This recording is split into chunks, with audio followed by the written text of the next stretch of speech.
Ça vient de 2005, à l'arrivée de Jérôme Deveau dans le groupe, et c'est lui qui a développé les CGP pour faire la promotion de notre offre Girardin, où on avait quand même beaucoup de volume à distribuer. Puis on a commencé avec 5, 10, 15, 20, puis aujourd'hui on a 1300 CGP qui travaillent avec nous. Nous remercions nos partenaires pour cet épisode. Madines, le média de référence sur l'économie de demain. Et BNP Paribas Asset Management, leader mondial de la gestion d'actifs. Engagé en faveur d'investissements responsables, BNP Paribas Asset Management offre une gamme variée d'ETF accessibles sur Shares et Shares Pro pour répondre aux besoins des investisseurs particuliers et conseillers en gestion de patrimoine. Benoît, t'as grandi où? T'es né où? Disons, comment commence l'aventure? Alors je suis un Grenoblois. D'accord. Grenoblois qui est devenu lyonnais à l'âge de 3 ans. J'ai fait mes études à Lyon, chez les Jésuites, institution des Chartreux à l'époque. Et puis après, j'ai eu un parcours académique classique. J'ai fait une sup et une spé. J'ai fait une école d'ingénieur qui s'appelle Supaéro, donc spécialiste à la base en aéronautique et en espace. Alors, pourquoi ne pas avoir continué dans cette direction? Alors déjà, de manière statistique, tu en as 50% qui travaillent dans ce secteur et 50% qui font autre chose. Donc moi, je suis dans la catégorie autre chose. Et dans les faits, j'ai eu... ça, c'est une histoire assez rigolote parce que je voulais apprendre à parler allemand pendant mes études parce que au lycée, j'avais plutôt oublié ma deuxième langue vivante. Et donc, j'avais fait un stage chez L'Oréal en Allemagne, à Karlsruhe, où j'avais été en jeune ingénieur en charge de faire de la sous-traitance pour construire des lignes de shampoing pour purement industriel. Et à la fin de mon stage, ça s'était plutôt très bien passé avec mon directeur d'usine. Il me dit, mais Benoît, si tu veux rester chez L'Oréal, il ne faut absolument pas faire de l'industrie, il faut faire du marketing. Je m'étais dit, marketing, L'Oréal, pourquoi pas. Donc j'ai fait ma dernière année d'école en échange à l'Imperial College à Londres, toujours en spécialisation aéronautique, mécanique des fluides. Et en sortant de là, je me suis dit, tiens, pourquoi pas L'Oréal? Et j'ai renvoyé mon CV à Jérôme de Culto, il s'appelait. Depuis, il est décédé. Et Jérôme l'a fait passer à un RH qui était exceptionnel chez L'Oréal, d'ailleurs maintenant qui est devenu DRH du groupe, qui s'appelle Jean-Claude Legrand et qui est un ami, et qui m'a reçu. Il s'est mis face à moi, il m'a dit « Tu veux faire du marketing ?» Je lui ai dit « Oui ». Il m'a dit « T'en as déjà fait ?» Je lui ai dit « Non ». On a parlé 1 heure, il m'a dit « Bon, je te prends ». Et ça a commencé comme ça, et j'ai commencé à faire du marketing chez L'Oréal un peu par hasard, où j'étais chef de produit shampoing amincissant pour une marque, alors qui était une marque technique chez L'Oréal, qui était la marque Vichy. J'ai fait ça pendant 2 ans et demi avec beaucoup de plaisir. Wow. Et ça m'a appris énormément de choses parce que c'est vrai que le marketing est souvent à la base d'une bonne vente. Et L'Oréal était une école assez incroyable pour apprendre le marketing, donc j'ai appris sur le tas. Donc tout, la conception d'un produit, la réflexion autour de son packaging, c'était quoi en quelques mots? Alors il y a 2 types de marketing chez L'Oréal. Il y a le marketing stratégique, celui qui fait du positionnement produit, qui fait son développement. Il y a du marketing opérationnel. D'accord. Et le marketing opérationnel, c'est un marketing qui est lié au pays et qui est en amont de la vente pour aider effectivement la vente à se faire et à se développer. Donc moi, j'étais plutôt marketing opérationnel, donc je n'étais pas dans la conception des produits, mais j'étais là pour faire en sorte qu'ils se vendent bien. Et c'était très intéressant puisque tu touches à tout, tu touches à la politique de prix, à la publicité, à la PLV, à l'animation des forces de vente, à l'argumentaire, à tous les arguments que tu peux mettre en place pour réussir une vente. Et donc c'est assez intéressant parce que d'un point de vue intellectuel, souvent on pense qu'un vendeur n'a pas de réflexion en amont de sa vente. Or, la vente, elle est très stratégique dans les faits. Et bien se positionner sur l'ensemble de ces sujets, c'est assez important. Et c'est vrai dans tous les métiers. C'est vrai qu'on retrouve chez Interinvest cette qualité marketing. On comprend le lien avec ton background. C'est quelque chose qui se ressent dans les différentes offres que vous mettez en place, qui sont toujours très bien positionnées, bien marketées, bien décrites. Oui, on essaye effectivement de se présenter avec un maximum de précision, aussi de glamour à nos investisseurs. La finance, c'est important, il faut convaincre, il faut faire confiance. Et donc, les réflexions marketing sont assez poussées chez nous. Et lorsque je suis arrivé dans le groupe en 2015, on y reviendra, il n'y avait pas de service marketing. Aujourd'hui, je pense qu'ils doivent être une quinzaine. Donc, ça montre qu'on a beaucoup investi sur cette fonction. Alors, du coup, Benoît, tu faisais donc du marketing chez L'Oréal. Et après ? Alors après, c'est l'histoire aussi d'une vie, c'est l'histoire de la curiosité. J'avais un de mes amis, qui est d'ailleurs aujourd'hui au sein du groupe, qui s'appelle Marc Elasmar, qui en est directeur général délégué, qui était un copain de promo, et lui qui était rentré à la Société Générale sur les marchés, et qui avait une évolution de carrière assez bluffante au bout de 3 ans. Et je me disais, je ne suis pas trop mauvais chez L'Oréal, je me débrouille bien, mais de l'autre côté, j'avais un espèce d'ovni qui se développait donc, sur les dérivés actions, les produits structurés, avec des rémunérations qui étaient assez affolantes pour l'époque et pour mon âge. Et première année, je me suis dit, bon, ça doit être un accident. Il a été très bien doté. La deuxième année, quand il m'a dit son année et ce qu'il avait en termes de rémunération, je me suis dit, écoute, faut quand même que je lève le doigt. Et donc Marc m'a obtenu un entretien, un peu rebelote avec L'Oréal, avec quelques personnes à la Société Générale. Et là, voilà, tu te retrouves... j'avoir fait de cours de finance, j'avoir fait de master finance, même pas savoir ce qu'est un dérivé ou un produit structuré. Et là, c'est un peu vraiment la même histoire que Jean-Claude Legrand, mais qui T'es arrivé en rendez-vous, tu ne connaissais rien. Rien. T'avais pas potassé Rien. D'accord. Et je me suis retrouvé face à quelqu'un qui s'appelle Christophe Miennet, voilà, en fin d'entretien, qui était le boss de la salle à l'époque, aujourd'hui qui travaille chez Cyrus. Ouais, qui est chez Cyrus Saez. Et je me souviens que Christophe me dit, on parle de quoi en lisant mon CV, ce qui était une question assez déroutante, puisque quand tu regardais les lignes, tu avais un ingénieur aéronautique qui avait fait du marketing chez L'Oréal. Et je dis à Christophe, si vous voulez, on peut parler du marché des solaires en France. Et on a parlé pendant 1 heure des marchés solaires en France. Et il m'a fait la même que Jean-Claude Legrand 3 ans avant, en me disant, je te prends. Incroyable. Donc je suis rentré en finance de marché, effectivement, avec aucune connaissance, mais aucune connaissance en finance. Bon, tu t'es rattrapé après. Alors, tu te rattrapes parce que quand tu es curieux, encore une fois, c'est un vrai credo dans ma vie, c'est que je crois à la curiosité et au fait qu'on peut apprendre plein de métiers. On peut apprendre plein de métiers parce que les vies sont longues, parce que lorsqu'on est curieux et qu'on a soif d'apprendre, finalement, tu te rends compte que voilà, il y a plein de choses qui te sont ouvertes. Et encore aujourd'hui, dans les métiers qu'on fait au sein du groupe, il y en a beaucoup sur lesquels on s'est lancé sur ces métiers sans forcément avoir d'expertise, mais simplement des intuitions. Et encore une fois, cette envie de bien faire, de bien apprendre. Et c'est ce qu'on continuera à faire parce que je crois énormément au fait que le monde change très très vite, qu'on doit s'adapter en permanence. Et donc, il faut toujours être dans cette quête et cette soif d'apprendre correctement, encore une fois. Non, mais c'est vrai que c'est bien de ne pas arriver avec des certitudes quand on arrive dans un nouveau domaine d'activité ou sur une nouvelle profession et du coup questionner, d'interroger à comment faire différemment. Donc du coup, tu commences à la SG, Société Générale, donc c'est l'âge d'or de la Société Générale pour notamment les structurés. Qu'est-ce qui s'est passé dans cette époque ? J'ai l'impression que tous les finalement structureurs qu'on connaît aujourd'hui, qu'on rencontre aujourd'hui, ont potentiellement eu à un moment donné un passage à la Société Générale. J'ai l'impression que c'était l'école par excellence. Qu'est-ce que tu peux nous en dire de ces années à la Société Générale ? Si j'avais un mot à mettre dessus, ou plutôt le titre d'un film, j'appellerais ça La Belle Époque. Une époque fantastique avec des gens extrêmement intelligents. J'avais été surpris, d'ailleurs bluffé, quand je suis rentré à la Société Générale, de voir autant d'intelligence et de gens finalement sympathiques, travailler ensemble, très multiculturels. On avait toutes les nationalités, on avait une grosse énergie. Et puis on était, pour une banque française, on était les meilleurs au monde sur cette activité. Incroyable. On était devant les banques américaines, avec un dynamisme que j'ai rarement vu. Ça tient à quoi, ça ? Je pense que ça tenait déjà au recrutement. Je ne sais pas comment ils faisaient, mais on recrutait que des ovnis, que des personnes très très fortes, chacun dans leur poste, que ce soit au trading, à l'ingénierie, à la vente. Je pense aussi, il faut reconnaître le talent des managers de l'époque, une vraie vision sur les produits structurés, une vraie vision comme quoi cette classe d'actifs allait devenir incontournable à la fois côté retail et côté institutionnel. Une ingénierie extrêmement puissante. C'était l'ingénierie qui dirigeait la Société Générale. Alors, est-ce qu'on peut le lier aussi aux grandes écoles françaises ? Je veux dire, on est quand même réputé en France pour nos ingénieurs. Alors, malheureusement, je vais te dire oui, parce qu'on aime bien parfois dire autre chose, mais c'est vrai qu'il y avait quand même un gros drive de grosses écoles d'ingé françaises, avec une intelligence, c'est un savoir-faire français d'avoir des très très bons ingénieurs dans tous les domaines, y compris financiers. Et on arrivait à faire la différence par cette ingénierie. Mais ce qui était aussi intéressant, c'était les banques anglo-saxonnes avaient un côté vente, un côté trading. Et il n'y avait pas cette couche intermédiaire. C'est vraiment l'ASG, la BNP qui ont inventé cette couche, l'ingénierie. Et l'ingénierie, en fait, elle chapeautait 3 sujets. Elle chapeautait le marketing, on y revient, comme quoi le marketing n'était pas raché à la vente, mais à l'ingénierie, pour y mettre de l'intelligence. Il y avait le pricing, donc donner des prix à des produits structurés. Et puis il y avait la structuration. La structuration, c'était le travail sur les enveloppes, qui était aussi négligé par les banques américaines. Et le triptyque marketing, ingénierie, pricing était extraordinaire et faisait en sorte on arrivait vraiment à se différencier par de l'innovation produit, principalement.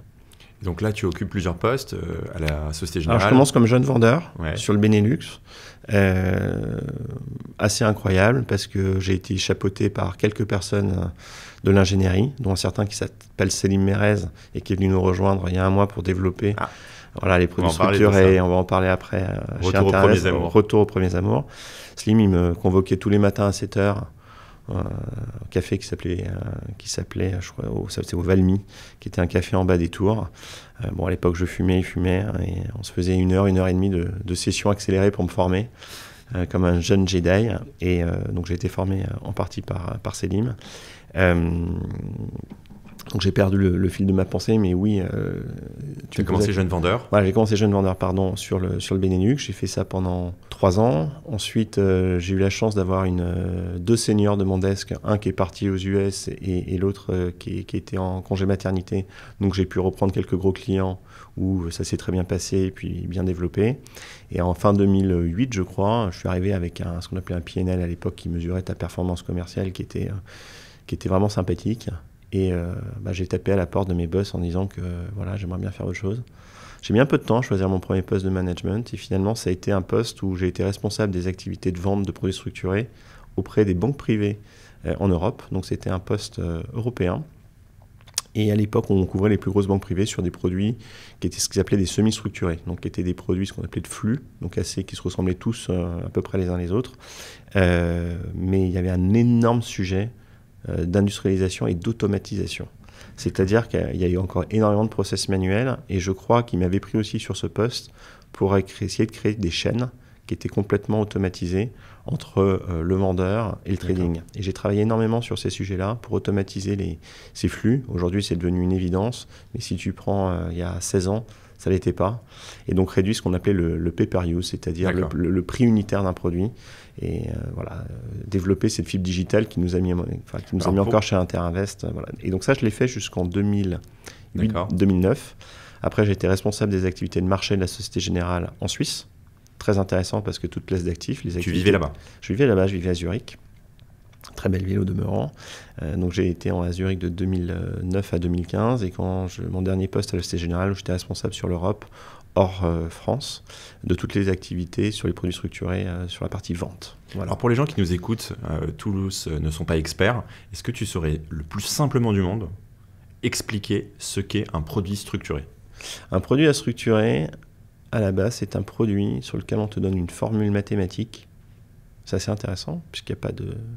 C'est une formule de maths, par définition, c'est ce qu'on t'apprend petit, elle est certaine. C'est une formule mathématique où, suivant l'évolution d'un sous-jacent, ça peut être une action, ça peut être un indice, ça peut être un taux, ça peut être un crédit, mais tu vas avoir un remboursement qui va dépendre de l'évolution de ce sous-jacent. Évolution haussière, évolution baissière, des coupons, de la capitalisation. En fait, le produit, on va l'adapter par rapport à notre vision ou celle de nos investisseurs et on va pouvoir créer des produits qui, suivant certains scénarios, vont venir te rembourser par anticipation, des coupons, etc. Le marché français, aujourd'hui, il est concentré sur des produits qu'on appelle autocall. C'est des produits à barrière. Donc, en gros, c'est souvent sur des indices. Ou si les indices ne baissent pas plus qu'un certain pourcentage, tu as un coupon qui t'est payé chaque année avec un rappel, suivant certains scénarios de marché, notamment la stabilité de marché. Le marché français s'est structuré autour de ça. Mais dans les faits, je pourrais te dire, aujourd'hui, tiens, on va parier contre, je ne sais pas moi, la Société Générale, donc faire un put. Un put est une forme de produit structuré. Oui, mais je peux te vendre l'inverse, c'est-à-dire un call, c'est-à-dire jouer la hausse. Donc dans les faits, les produits structurés sont infinis en termes de combinaisons. Les combinaisons sont infinies. Les sous-jacents sont très divers et variés. Donc c'est un produit avec une durée. Durée, ça peut être 6 mois, 1 an, 10 ans, 15 ans. Voilà. Pendant une cette garantie période-là, on ne peut pas récupérer son argent. Alors, on peut le récupérer sur le marché secondaire tous les jours. Vous avez une cotation qui est faite par les banques avec ce qu'on appelle un bid offer, c'est-à-dire un écart de cours, mettons 1% parce que c'est le standard de marché. Et donc, tous les jours, effectivement, tu peux traiter sur ton produit structuré. En revanche, la formule, elle n'est garantie que soit sur des dates bien précises ou à la maturité de ton produit. Donc a priori, ça n'est pas fait pour être débloqué, débouclé avant l'échéance. Non, ça peut tout à fait être fait pour être débouclé avant l'échéance. Tu peux avoir par exemple un produit structuré qui a une échéance, on va dire à 10 ans. Pour une raison X ou Y, les marchés ont énormément monté, le cours est intéressant sur le marché secondaire, tu peux décider de sortir et de ne pas rester jusqu'au bout. Ce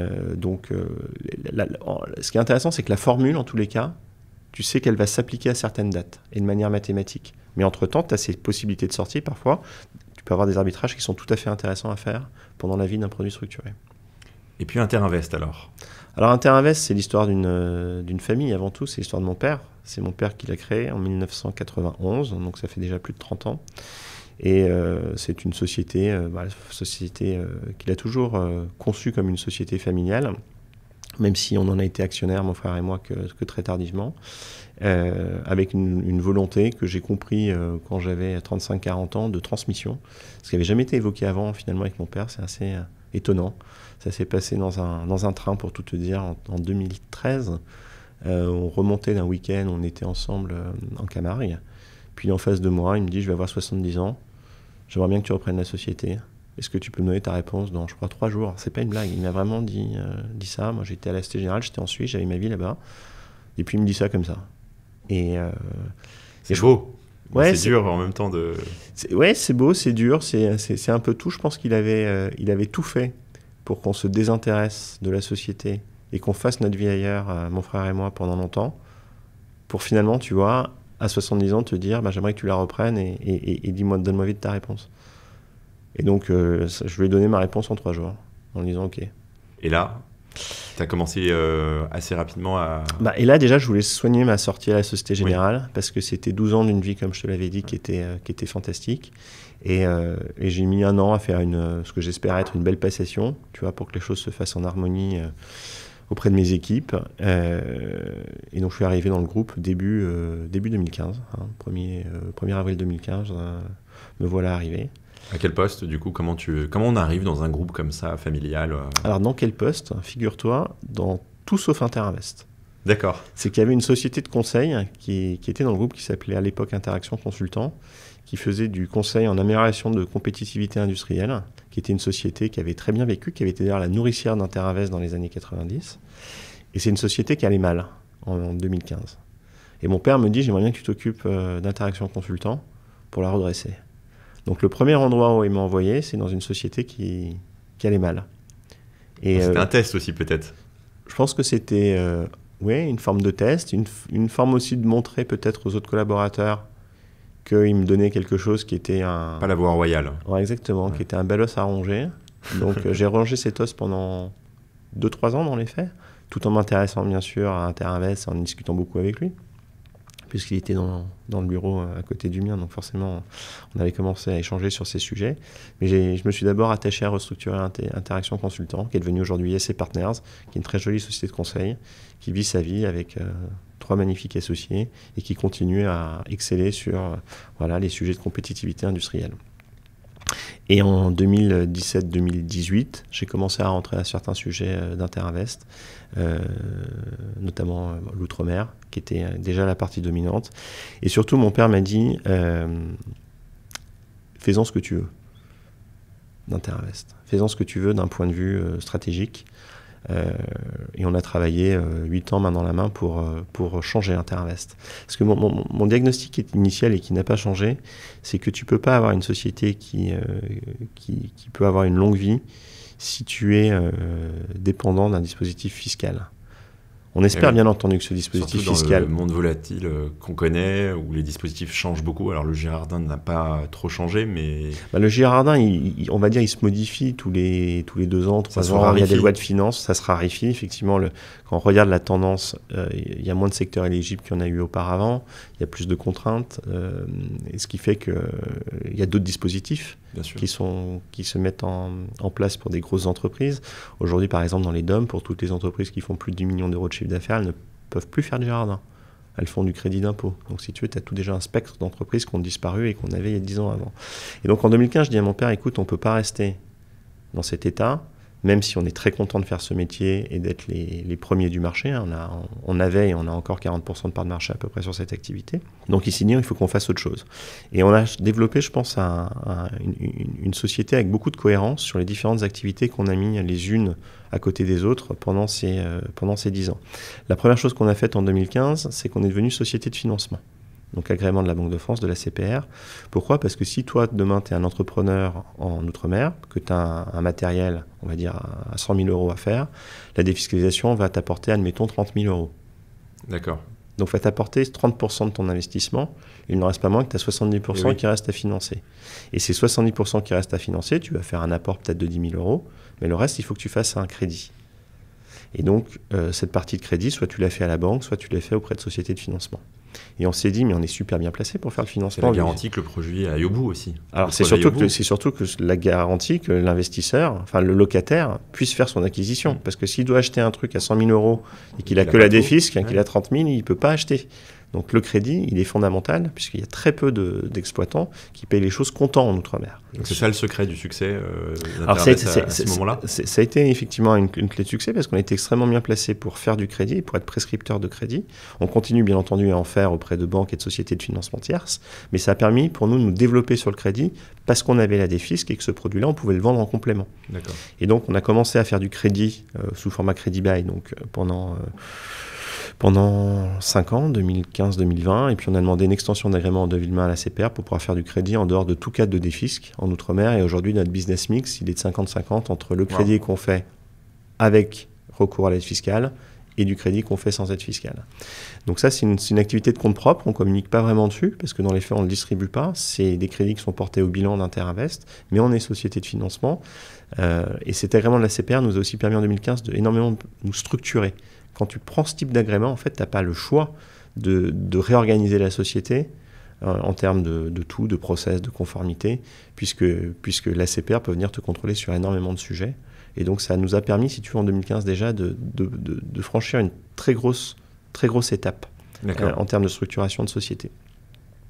Il y a un deuxième fait marquant qui a été fin 2015, début 2016, où j'ai reçu dans mon bureau, via des amis de la Société Générale, à l'époque 3 jeunes garçons, eux aussi tête bien faite, bien diplômés, tout ce qui va bien, et qui viennent me voir en disant « Oh là là, tu distribues plein de produits de défisque et tu voudrais pas vendre nos fonds ISF ». Ça, c'est en 2017 2015-2016. D'accord. Je leur dis ouais, d'accord, pourquoi pas vendre des fonds ISF. C'est vrai que c'est fiscal, c'est pas loin des problématiques. On rappelle qu'à l'époque, avant la réforme de l'IFI, l'ISF c'était un énorme enjeu où pour défiscaliser, on pouvait investir sur des produits éligibles et donc il y avait pas mal d'options qui se mettaient en place. Exactement, tu as des sociétés comme Audacia, déjà un 2-3 à l'époque, un 2-3e qui était positionné sur ce type de sujet et des gros acteurs. Et puis moi, j'ai ces 3 jeunes qui viennent me voir en me disant « Est-ce que tu voudrais pas vendre, nous on vient de créer notre société de gestion, est-ce que tu voudrais pas vendre notre offre ?» Alors j'ai dit « Pourquoi pas ? Vous m'avez l'air intelligent et sympathique. Vous gérez combien ?» 1,2 million. Ah, je dis 1,2 million, ça fait quand même très juste. Et c'est de là qu'est partie cette histoire où on a fait une association. Donc on a repris la majorité du capital, ils sont restés actionnaires et on a créé Interinvest Capital à l'époque. Aujourd'hui qui est devenu Elevation Capital Partners. Et de ces 1,5 million d'encours en 2015, j'espère qu'on sera au milliard fin 2025. Incroyable. Donc c'est une belle trajectoire aussi de développement. Je ne vais pas te raconter toutes les étapes de développement de cette société de gestion, mais ça a été la société de gestion du groupe. On est parti avec ce petit feu dans la cheminée qui était l'ISF, qui est mort fin 2017, comme tu l'as dit, qui est devenu l'IFI. Donc on a dû, sur la thèse d'investissement de l'époque, au bout de 3 ans, complètement bifurquer pour faire autre chose. Et aujourd'hui, on est une société de gestion qui est multi... C'est ça qui est impressionnant chez Interinvest, c'est que vous avez une activité de départ, puis ensuite une deuxième, qui évolue avec le financement, puis une troisième avec le private equity, puis ensuite très bientôt une quatrième avec les structurés, et au milieu évidemment il y a eu le PER dont on va parler et le partenariat avec Shares. On va revenir sur un point important, c'est un podcast qui est pas mal écouté par les conseillers en gestion de patrimoine, avec lesquels évidemment on travaille tous deux beaucoup. Comment cette approche s'est mise en place, ce choix d'un mode de distribution quand même majoritairement intermédiaire? Est-ce que ça date d'avant ou de ton arrivée? Comment elle se structure? Ça vient de 2005, à l'arrivée de Jérôme Deveau dans le groupe, qui était un de mes copains, là encore, tu vois, des histoires d'amitié de chez L'Oréal, qui était d'ailleurs brillant à l'époque en tant que... Je crois qu'il était directeur régional des ventes chez Vichy. Et donc Jérôme a rejoint en 2005 et c'est lui qui a développé les CGP tout simplement pour faire la promotion de notre offre Girardin. D'accord. Où on avait quand même beaucoup de volume à distribuer et c'est Jérôme qui a tissé des partenariats très forts avec certains CGP. Puis on a commencé avec 5, 10, 15, 20. Puis aujourd'hui, on a 1300 CGP qui travaillent avec nous. On est devenu une marque connue, une marque fiable aussi, j'y reviens souvent, parce que tu tiens dans la durée. Si tu tiens dans la durée, si tu tiens tes engagements et tu fais des bons produits.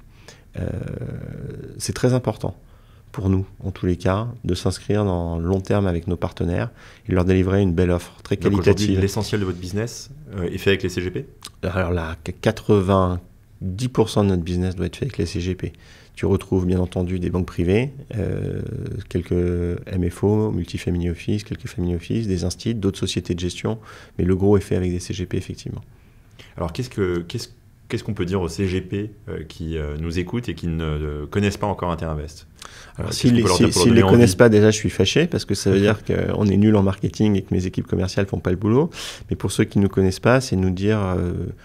souvent, je me présente comme une structure familiale. J'y tiens, puisqu'il y a beaucoup de belles valeurs derrière une société familiale. Société indépendante, c'est aussi important.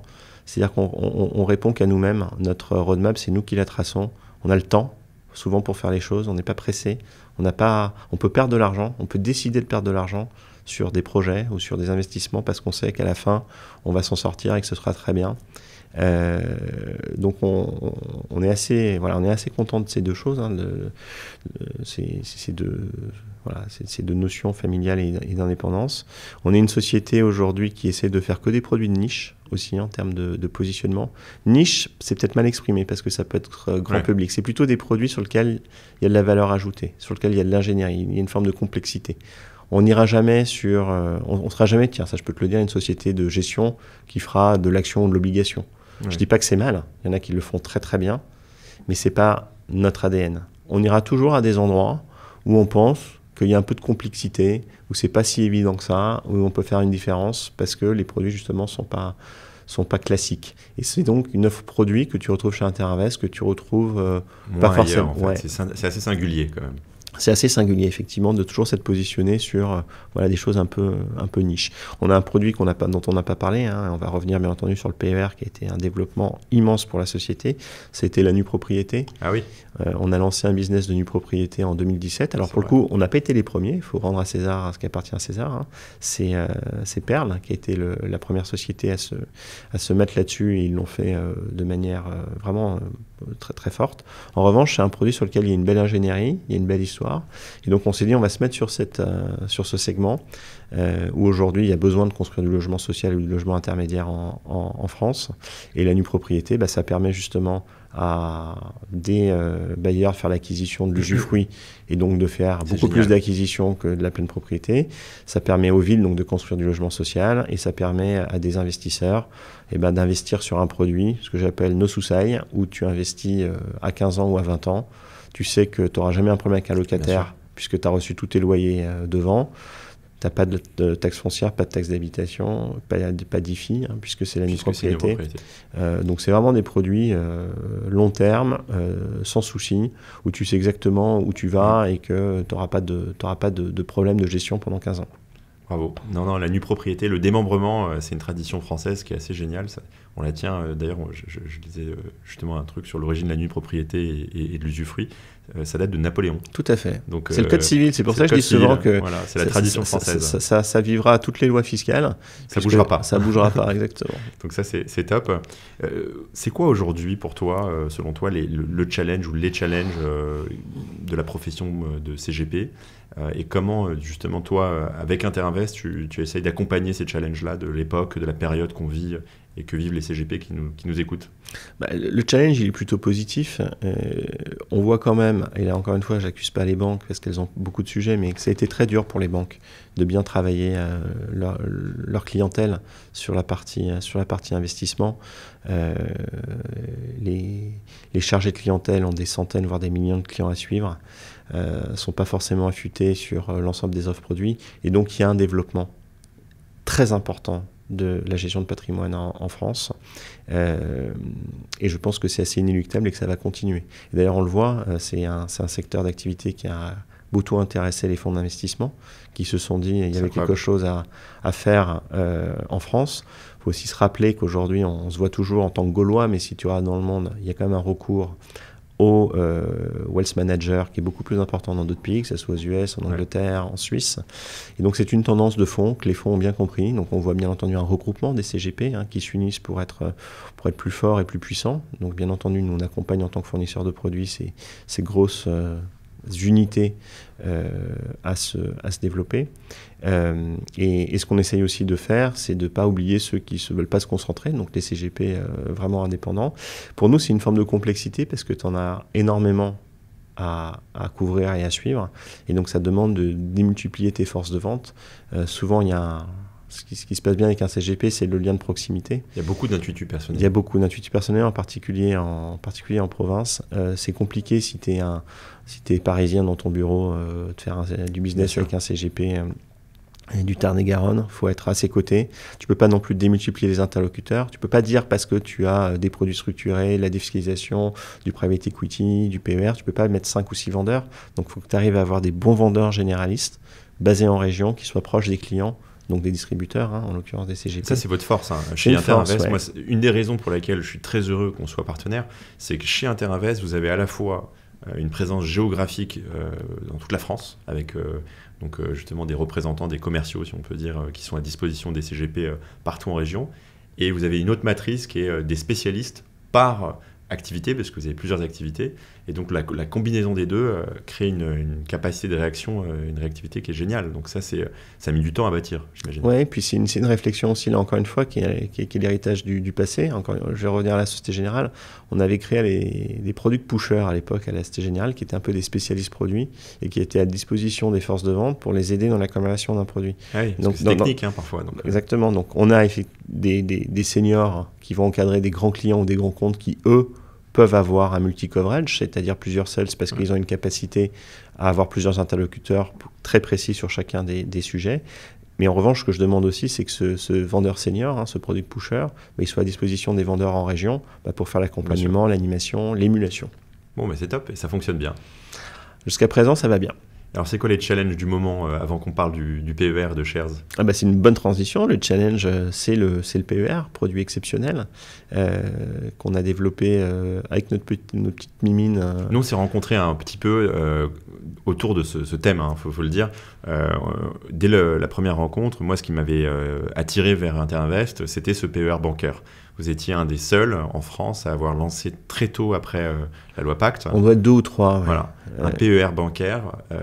Il faut savoir que les PER, un plan d'épargne retraite, ça existe depuis un certain temps. C'est principalement, généralement, sur des enveloppes de type assurantiel, qui ont les avantages et les inconvénients qu'on connaît aux enveloppes assurantielles. Et donc, la loi Pacte, elle ouvre une possibilité pour la création d'un PER, mais sur un support bancaire. Autrement dit, c'est comme un compte-titre, mais avec les avantages fiscaux attachés au PER. Donc on peut défiscaliser et c'est une enveloppe capitalisante également. Donc c'est les avantages du PER avec la souplesse et l'agilité du compte-titre. Exactement, c'est un peu le best-of des deux. C'est le best-of. Ouais, c'est un produit qui est sincèrement imbattable. Vous l'avez lancé un an après quasiment la loi, tout de suite après. On l'a lancé un an après la loi, et quand on a voulu le lancer, on s'est dit, on va aller trouver un teneur de compte conservateur, un TCC dans le jargon, qui va pouvoir nous construire ce produit-là, et puis nous, on le distribuera. Pourquoi ? Parce que devenir teneur de compte conservateur, c'est un sacré boulot. Et puis c'est un changement de mindset, parce qu'aujourd'hui, historiquement, vous étiez des producteurs de contenu. On a parlé des différents supports, des différents produits. Le PER, c'est une enveloppe, donc c'est un contenant. Et donc vous avez fait ce pari, en fait, d'être à la fois dans la création de l'enveloppe pour pouvoir aussi distribuer vos contenus, et pas seulement. Parce que dans votre PER, vous êtes en architecture. C'est vrai ce que tu dis, au bémol près que sur une société de gestion, tu fais du contenu et du contenant aussi. C'est vrai. Tu as à la fois ton agrément de société de gestion et tu crées des fonds dedans. Mais dans les faits, on n'avait pas cette volonté. Mais vraiment, je te le jure, on n'avait pas cette volonté de devenir teneur de compte conservateur. Et donc on a fait le tour à l'époque. On a fait le tour de tous ceux avec qui on pouvait bosser, qui n'avaient pas forcément encore le produit PER, mais qui auraient pu faire des développements pour le faire. Et on s'est pris des portes. « Ah non, on veut pas, on vous le fera dans 2 ans ou dans 3 ans. » Et souvent, si tu vas avoir mon avis sincère, ils ne voulaient pas le faire pour des raisons politiques internes. Parce que souvent, ce sont des groupes qui sont des groupes banque-assurance. Et comme leur profitabilité, je le dis et je l'assume, bien sûr, est beaucoup plus importante côté assurantiel que côté bancaire, ils n'avaient aucun intérêt à venir se scier la branche sur laquelle ils étaient assis. Et donc, c'est pour ça que d'ailleurs que le PER bancaire ne s'est pas développé par les banques. Parce qu'ils ont le côté assurantiel. Ils ont tous un groupe assurantiel au sein de ces banques-là. Et donc, ils font travailler le côté assurantiel. Et donc, on s'est pris des portes. Puis, au bout d'un moment, ça nous a, je veux dire, énervé, gentiment. Et donc, on s'est dit, on va le faire. On va le faire. Alors, est-ce que c'était la meilleure décision à l'époque ? Avec le recul, je vais te dire oui, même si ça n'a pas été simple. Parce que de devenir teneur de compte conservateur, dans les faits, c'est compliqué. C'est un métier compliqué, le monde du titre. Et d'ailleurs, on peut se lancer dans le titre avec beaucoup d'envie et de joie, mais l'horreur est dans le détail. Il peut se passer tellement de choses sur la vie d'un titre que ça a été quelque chose qui était une très belle histoire en interne, qui, à mon avis, a été le projet informatique, juridique, etc., opérationnel, le projet le plus compliqué de l'histoire d'Interinvest. Donc on l'a fait. On l'a développé, on a convaincu certains CGP de nous suivre dans cette aventure. On a monté des encours, aujourd'hui à un niveau vraiment acceptable. Et puis il y a une autre rencontre, où toi tu arrives et tu me dis, j'ai mon compte titre, où je sais faire du compte titre classique et du PEA. On commence à travailler avec les professionnels du patrimoine, et puis c'est le matching parfait en fait. Parce que toi, tu arrives avec un produit, une brique techno, des équipes, une capacité à délivrer sur un métier qu'on n'avait pas forcément envie de faire à la base. Et moi, j'arrive avec le PER compte titre, qui est le dernier truc que tu n'avais pas pour avoir une offre titre complète, et un réseau de distribution qu'on connaît très très bien, et à qui on va pouvoir promouvoir l'intégralité de ton offre. Donc quand j'envoie ça, le soir, je réfléchis parce que je réfléchis tout le temps à mes affaires. C'est impossible de ne pas y réfléchir. Et je me dis, il y a vraiment un truc à faire ensemble et je crois que tu étais dans la même réflexion. Oui, absolument. Moi, j'étais... Il y a eu un vrai fit humain et un fit pro. Et je me suis dit, ces gens-là, et Benoît en particulier, ils ont l'expérience qu'on n'a pas, le réseau de distrib qu'on n'a pas, la complémentarité qui nous manque. Et nous, on aime faire des plateformes. Moi, je suis un entrepreneur tech. J'aime construire des plateformes. C'est un peu comme toi, j'aime aller là où on ne m'attend pas. Donc, j'ai compris que la tenue de compte, c'était soit dressé dans les métiers titres. Et donc, je me suis dit, devenons teneur de compte et créons en interne toute la stack technique qui va le permettre. Et donc, effectivement, matching parfait. Et donc, l'ambition aujourd'hui, c'est que ce PER que vous avez lancé rejoigne d'ici la fin d'année la plateforme Shares Pro et devienne le PER proposé sur la plateforme Shares Pro, PER bancaire. Et que la plateforme Shares Pro, d'ores et déjà, dès aujourd'hui, soit distribuée par les équipes d'Interinvest. Donc c'est top et c'est déjà en place et ça fonctionne déjà très bien. Ouais, sachant qu'en plus, c'est un marché qui n'est absolument pas saturé auprès des CGP. Il y a 2 acteurs historiques qui proposaient du compte titre, sans le PER bancaire d'ailleurs, au CGP. Ouais. On arrive pour disrupter, je pense, les 2 acteurs en place avec une offre qui va être, je pense, très bien d'un point de vue tech, très complète au niveau produit, et très bien pricé aussi pour les CGP, puisque c'est aussi important d'avoir un produit compétitif sur lequel ils peuvent aussi customiser comme ils le veulent leur rémunération. Pourquoi tu penses, toi qui connais bien ce métier et cette profession, que les enveloppes titres, c'est indispensable dans une stratégie ? Les enveloppes titres, elles vont se développer. C'est une évidence. Et là, encore une fois, il faut avoir, à mon avis, une longueur d'avance sur le marché. L'assurance, c'est compliqué. Référencer un produit en assurance, c'est extrêmement long, c'est fastidieux. Souvent, tu dois avoir à mettre des contreparties à côté. C'est pas naturel. Un compte titre, c'est hyper efficace. Donc souplesse. On ouvre en combien de temps un compte titre aujourd'hui ? 4 minutes. 4 minutes. Le temps derrière que ça passe, peut-être un peu le KYC, etc. Il peut y avoir des incidences sur des papiers. Oui, mais on va dire que c'est moins de 24 heures. Et à 24 heures, tu peux traiter. Voilà. On va dire quelques minutes, voire 24 heures. On reste sur des délais d'ouverture de compte qui sont ridiculement faibles. Donc souscription rapide. Donc très intéressant pour l'investisseur. Et dans un compte titre, jusqu'à preuve du contraire, je peux mettre ce que je veux dedans. Ce que je veux. Sauf du fonds euro. Sauf du fonds euro. Mais bon, mais il y a des alternatives aux fonds euros. Il y a des fonds monétaires. Des fonds monétaires. Là, on travaille sur un produit structuré avec mes équipes qui va te payer Esther ou Esther moins 0,2. Est-ce que ça fait mieux ou moins bien qu'un fonds euro ? Ça fait bon an, mal an, à peu près pareil. Donc, il faut arrêter l'obsession du fonds euro. Mais il faut arrêter complètement l'obsession du fonds euro, en plus qui coûte cher à nos amis assureurs en termes de capital réglementaire et qu'ils ont généralement pas vraiment envie de faire. T'as qu'à voir, ils te mettent toujours, un tiers de fonds euros, 2 tiers d'unité de compte. C'est-à-dire ils obligent quelque part à la diversification au sein du contrat parce qu'ils ne veulent pas avoir des enveloppes 100% fonds euros. Moi, demain, tu veux un compte titre avec 100% d'un produit monétaire, Très bien, oui. Notamment pour une holding. Nous, on a pas mal de gens qui nous demandent via notamment, tes équipes, notamment pour une holding ou pour beaucoup de choses. C'est-à-dire que c'est la souplesse et la liberté absolue. Comme moi, je suis un peu libertarien, tu vois, j'aime bien la grande liberté. Compte titre, t'es libre. Tu veux acheter un OPCVM, tu peux. Une action, tu peux. Un produit structuré, tu peux. Une crypto ou un ETF crypto, tu peux. Démembrement, tu peux aussi. Mais tu peux tout faire. Ouais. Tout faire. Donc, quand on peut tout faire à des coûts qui sont faibles et en plus de manière très rapide et efficace, il ne faut pas s'en priver. Et sans minimum. On a aussi des assureurs qui demandent des minimums. De toute façon, c'est le monde de la contrainte. Tu as un monde de liberté versus le monde de la contrainte. Nous, on a choisi d'être sur un produit. Il y a une autre enveloppe que tu aimes bien, je crois, qu'on aime bien tous les deux, le PEA. Ouais, j'aime bien le PEA. Il y a une opportunité sur le PEA. Il y a une opportunité. Alors, c'est toujours une question de chiffres. Le marché du PEA estimé en France à 100 milliards. 1 milliard chez les CGP. C'est-à-dire que tu as 99 milliards qui doivent se balader sur des PEA qui ont été ouverts par des banques et sur lesquels il n'y a aucun conseil, rien qui est prescrit dessus, alors qu'il y a beaucoup de choses à travailler, que les enveloppes sont quand même assez conséquentes. Et puis en plus, si les marchés actions performent, tu as des PEA aujourd'hui qui peuvent être d'un certain montant. Tu as des gros PEA, il y a des gens qui ont des gros PEA, ouais. Qui ont dépassé les 150 000 de départ. Donc nous on voit des PEA avec même quelques millions, ça arrive, une centaine de milliers en tout cas. Donc s'il y a des CGP qui nous écoutent, vous avez une opportunité de collecte énorme en fait avec les PEA. Collecte, arbitrage, conseil, le travail du CGP en fait. Et il y a beaucoup de choses éligibles qui rentrent dans un PEA. Donc oui, ça fait partie des choses bien entendu qu'on va dire, qu'on va expliquer, qu'on va marketer. Travailler déjà sur le compte titre classique.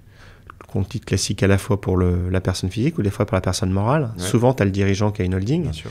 Donc avoir un compte titre efficace pour pouvoir faire des placements via sa holding, c'est intéressant. Le PEA et le PER bancaire. Et sincèrement, il y a beaucoup de choses à faire. Un dernier point, c'est qu'on parlait de produits structurés. Le compte titre est un réceptacle merveilleux pour le produit structuré. Référencement simple, efficace en termes de prix, très bonne lisibilité des avoirs des clients. Donc c'est aujourd'hui un produit, le produit structuré, où tu dois avoir une solution compte titre qui est associée si tu veux être efficace. On est d'accord. Les perspectives et ambitions communes entre Shares Pro et évidemment Interinvest. Qu'est-ce qu'on se souhaite ? On se souhaite de faire du bon travail, un bon produit. Parce qu'à partir du moment où on fait un bon produit, bien pricé, moi j'ai aucun doute sur le fait que ça fonctionne bien. Et puis c'est évolutif, ce qu'on répète régulièrement via tes équipes et les nôtres aux différents CGP, puisqu'ils sont déjà plusieurs centaines à avoir rejoint la plateforme Shares Pro, et vous étiez déjà aussi un grand nombre sur le PER bancaire Interinvest, c'est que c'est une plateforme qui évolue vite. Donc on a une roadmap, on échange avec tes équipes qui nous remontent aussi les besoins terrain, les besoins des CGP qui écoutent peut-être aujourd'hui. Et en fait, on fait évoluer la roadmap. Donc, on ajoute des structurés, on ajoute des OPC, on nous a demandé du private equity pour du moyen terme, le portail client, etc. Et on tient à jour cette roadmap. Et donc, on va essayer d'être très important. Rapide. Nous, on avait essayé avec nos moyens et on a investi quand même beaucoup d'argent dans le PER. C'était un investissement de l'ordre de 3 millions d'euros par an pour le groupe. Donc, c'était conséquent. Mais on devait avoir une équipe peut-être de 10 tech au max, avec des salariés et des contractants. Aujourd'hui, l'équipe de Shares, rappelle-moi, c'est combien de... Nous, on est 110, mais on est une cinquantaine côté ingénieur. Voilà, donc c'est ça en fait aussi qui va être, à mon avis, assez bluffant, c'est de voir comment on va pouvoir emmener cette plateforme dans des niveaux de développement intéressants pour nos partenaires distributeurs. Très bien. Peut-être un petit élargissement, comme on aime bien le faire en fin de podcast, comme on arrive un petit peu à la fin de cet échange. Il y a une passion chez Interinvest. C'est une passion qui m'a marqué dès ma première rencontre. On le voit à l'entrée de votre bureau. C'est la voile. C'est quoi le lien ? Est-ce que ça tient de toi ? Quelle est l'origine de ce lien entre Interinvest et la voile ? Alors l'origine, c'est un collaborateur qui était venu nous voir parce qu'il savait qu'on cherchait à rentrer dans le sponsoring sportif et qui avait, alors toujours des histoires familiales, mais qui avait, je crois, le copain d'un de ses sœurs qui connaissait Mathieu Perrault. D'accord. Et en fait, c'était un coup de cœur du marin. Encore une fois, c'est une histoire d'homme. Tu faisais déjà de la voile ? Non. Pas du tout ? Non. D'accord. Encore une fois, un truc que je faisais pas et pour lequel je me passionne aujourd'hui. Et on a rencontré Mathieu, qui est un bonhomme extraordinaire. On lui a dit oui, je crois, c'est pas une blague, en 48 heures, sur le fait qu'on allait l'accompagner sur son projet de classe 40 à l'époque. On est passé en Ocean 50 derrière, donc en trimaran. Et en fait, la voile, c'est le sport parfait pour nous, parce qu'il y a un truc auquel je crois vraiment, c'est que la vie, c'est pas une ligne droite. C'est pas une ligne droite. Et que le fait de dire je vais arriver à bon port, pour y arriver, tu tires des bords. Et cette image de tirer des bords, en étant assez malin dans ta course, c'est quelque chose en fait qui est fabuleux comme parallélisme avec le monde de l'entreprise. On tire des bords en permanence, on change de route, on tient compte de la météo, on prend des risques, mais qui sont des risques mesurés parce qu'il ne faut pas tomber à l'eau. Et je trouve que l'image de la voile et l'image de l'entrepreneuriat, il est parfait. Puis il y a un truc quand on est dans... Moi j'ai beaucoup pêché, tu vois, moi j'ai fait de la pêche au gros, et je trouve que quand on est au milieu de l'océan, alors c'est pas exactement la même chose, mais quand on est au milieu de l'océan, il y a un côté assez bluffant pour nous qui sommes entrepreneurs. On est en permanence sur notre téléphone, on est tout le temps connecté. Et en fait, quand tu es au milieu de l'océan, généralement, tu n'es pas branché et tu te sens tout petit dans l'immensité qui t'entoure. Et je trouve que c'est hyper intéressant psychologiquement comme recul. C'est un truc qu'on ne vit pas souvent. Mais on ne se dit pas assez souvent, je pense, qu'on n'est rien dans les faits et que les choses peuvent changer très très rapidement. C'est intéressant de voir à quel point des entreprises sont parfois en bonne santé et puis 5-10 ans après, elles ont disparu du paysage. Donc c'est encore un rapprochement qu'on peut faire avec la voile. Ouais. Rester prudent, rester humble. Rien n'est facile, rien n'est simple. Tout peut changer très rapidement. Et donc la voile, c'est bien, c'est des belles valeurs. En fait, tu as beaucoup de bonnes valeurs, belles personnes derrière. C'est un sport qui est très sain. En conclusion, où est-ce qu'on peut te retrouver aujourd'hui si les gens veulent te suivre? Est-ce que tu es sur un réseau social en particulier? Alors, je suis uniquement sur LinkedIn. Je communique malheureusement pas beaucoup. Je m'y mets un peu. Par contre, je suis assidûment ce qui s'y passe. Je trouve que c'est un réseau assez intéressant. Je ne me suis pas lancé encore sur Twitter et Instagram. Peut-être que je le ferai un jour. Mais en tous les cas, sur LinkedIn, vous pouvez me suivre. Benoît Petit, bien entendu. Suivre le groupe Interinvest, pour le coup, qui est un compte qui est très développé, avec plusieurs milliers d'abonnés. Et chaque jour, on en gagne, donc on est content. Ça prouve que ce qu'on dit intéresse nos investisseurs et nos distributeurs. Benoît, merci beaucoup. Merci Benjamin. À très bientôt. À bientôt.